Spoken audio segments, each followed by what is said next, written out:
আমরা সবাই জানি জুলাইয়ের অন্যতম সৈনিক শহীদ শরীফ ওসমান বিন হাদি আমাদের অত্যন্ত প্রাণপ্রিয় একজন মানুষ ছিলেন, যিনি আমাদের সবার জন্য অনুপ্রেরণা, যিনি পুরো বাংলাদেশের মানুষের জন্য ইনসাফ চেয়েছিলেন এবং তিনি বলেছেন যদি তাকে গুলি করে হত্যা করা হয় আমরা যেন শুধুমাত্র তার হত্যাকারীর বিচার করি, তার হত্যাকাণ্ডের বিচার করি। কিন্তু আমরা অত্যন্ত দুঃখ ভারাক্রান্তভাবে লক্ষ্য করছি যে তার একমাত্র চাওয়াটাকেই আমরা পাওয়ায় রূপান্তরিত করতে পারছি না।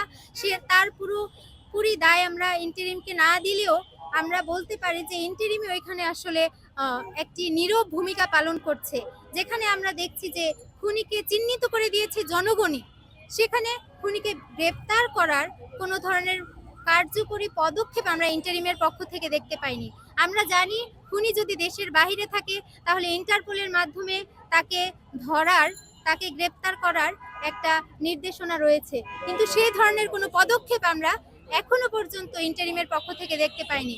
সুতরাং আমরা বলতে চাই যে খুনের সাথে ইন্টারিম হয়তোবা জড়িত না, কিন্তু ইন্টারিমের যে আচরণ, সেই আচরণে মনে হচ্ছে তারা আসলে অপরাধীদেরকে স্পেস দেওয়ার চেষ্টা করছে বা তারা এই বিচারিক প্রক্রিয়াটাকে পিছিয়ে দেওয়ার চেষ্টা করছে, যেটার প্রতিবাদেই আমরা আজকে এখানে একত্রিত হয়েছি।